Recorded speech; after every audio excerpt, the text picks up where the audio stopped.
Okay, so here we have another SH Figuarts. This time we're going to have a look at Fern from Frieren, Beyond Journey's End. So this box looks really nice. You can see the colours that they've used, some nice product shots on the back there.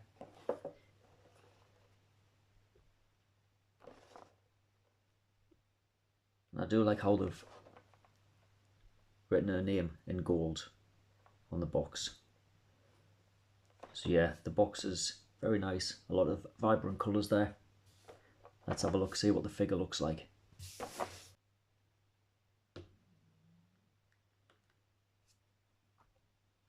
And here she is. First impressions, she does look very nice. She doesn't look like much at first, when you first have a look at her, but it's all about the fine details and the features that they've put into this one.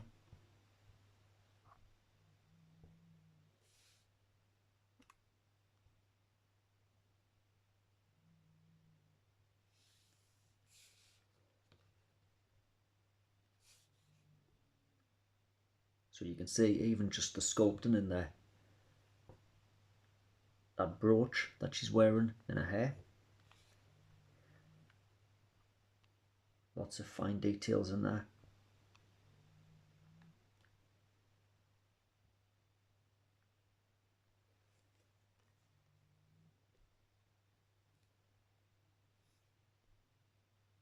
And you can see the sculpting lines and the buttons that they've sculpted onto her shirt.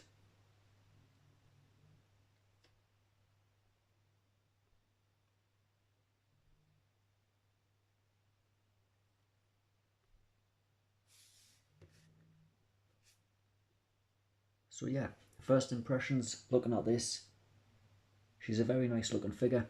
You can tell that she's not going to be the most poseable.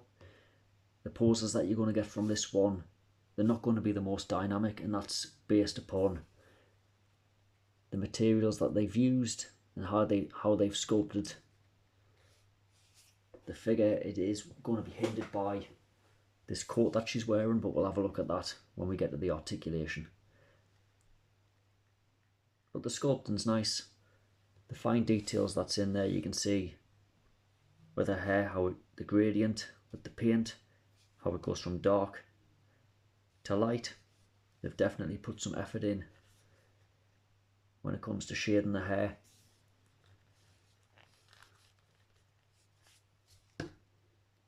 And here is the accessories and the extra bits that she comes with. You can see that we've got 3 additional face plates. We've got this wand weapon that she uses. Here's some additional hands, and you can see that there's a bracelet in there. So that bracelet is very character specific for this figure. And you can see that we have a special effects background piece there. That's on a stand. You don't get a figure stand with this one, but as you can see, she does stand without any issues. So she is quite a balanced figure, so we're not going to need a stand with this one.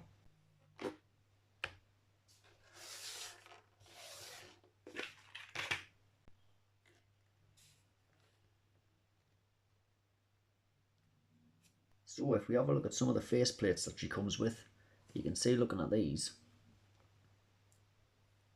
there's not a whole lot of difference with some of the expressions that we're getting with this. This one, she doesn't look quite as happy as the one that we get straight out of the box. This one again, she's quite straight faced on this one. So just a slight change in expression. Now this one I feel has the most character out of all of the face plates that we get. She doesn't look too happy with that expression on her face, or it looks like she's actually eating something. You can see one of her cheeks is slightly fuller than the other side, so that's a nice face plate that we get. That one's got the most expression when it comes to the different face plates that we're getting.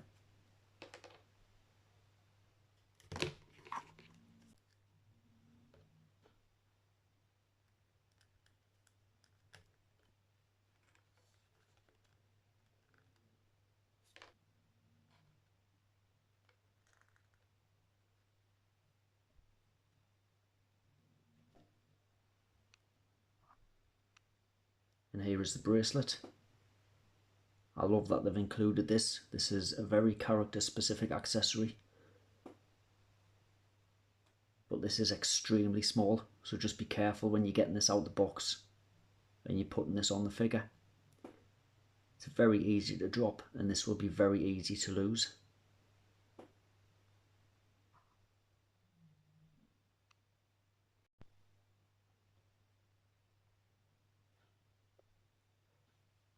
And there's the wand that she comes with, this bow staff that she holds.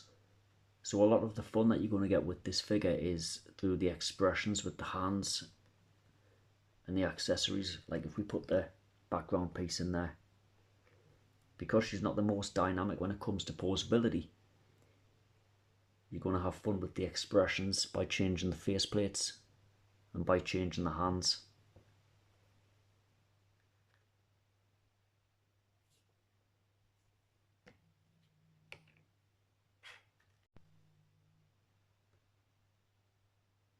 So if we have a look at some size comparisons before we have a look at the posability and the articulation. So first of all, here is a Figma broom stud.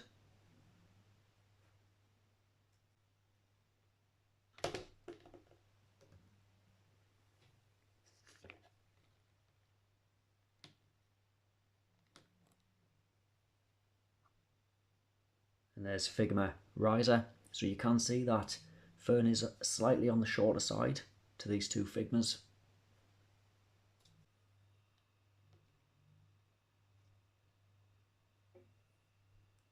And here is Lloyd and your Forger.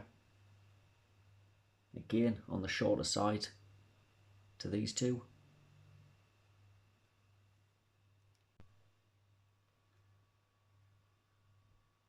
And the SHF Tekken Jin Kazama.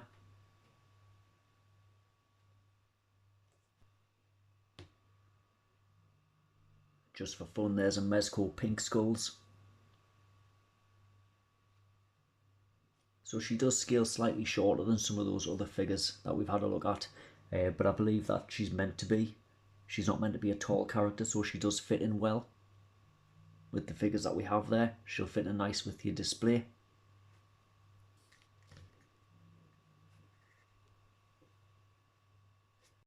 Now on to articulation. So when it comes to posability, you're really not going to get much out of this one. And that's a lot to do with how she's constructed. So you can see that she's wearing these long robes here. Now they are very soft. This is a rubber.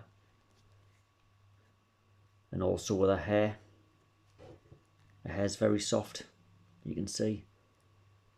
But if we just have a look at some articulation, then you'll be able to see what kind of range we're going to get with this.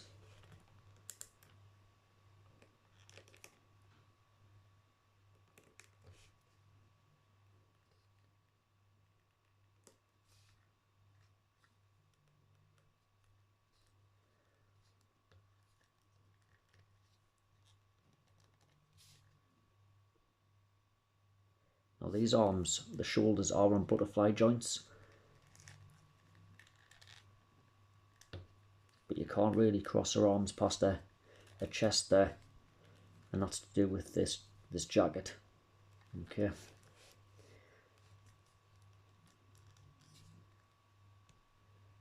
Some decent elbow articulation.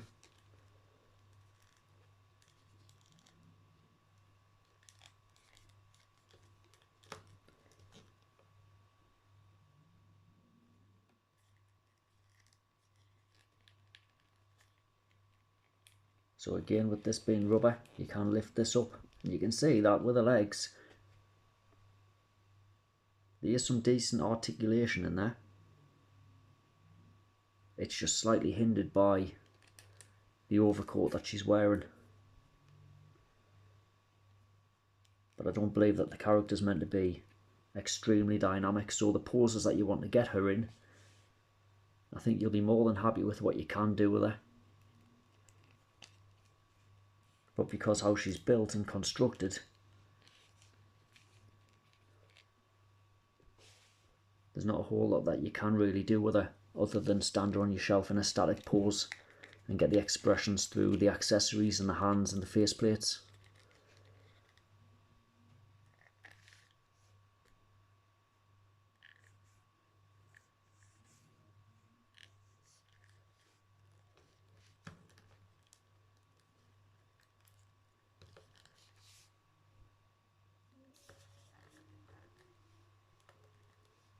So for articulation, she's not the most dynamic figure. You're not going to get the most poses out of this one.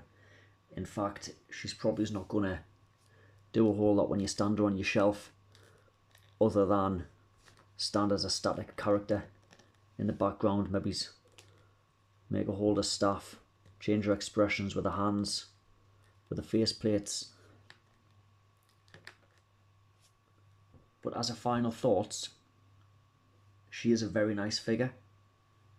The sculpting's there. There's a lot of fine details in there that you can't really pick up on at first glance until you get her in hand and then you have a look. Again, like I say, with the shirt, you can see the sculpting in the buttons. You can see the lines on her shirt there. And then with the hair, especially with that pin in the back of her hair, you can see the fine details in the pin. And the gradient of the purple that's in her hair. So she is a very nice figure, but she's just not going to do all that much in terms of posability. So whether you're a fan of the anime or you're a fan of the character, then this is it's a strange one. She is a very nice figure, and I'm glad that I've picked her up. I'm glad that I'm going to add it to my collection. I've been wanting to make almost like a display of wizards and mages and things like that, and she's going to fit nicely into that display when I get a few more figures to add to that. But yeah, I'm happy with this one. Just not the most dynamic or posable figure, but I don't really believe that she needs to be.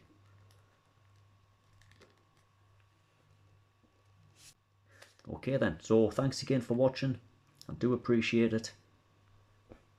And this one is SH Figuarts Fern from Frieren, Beyond Journey's End.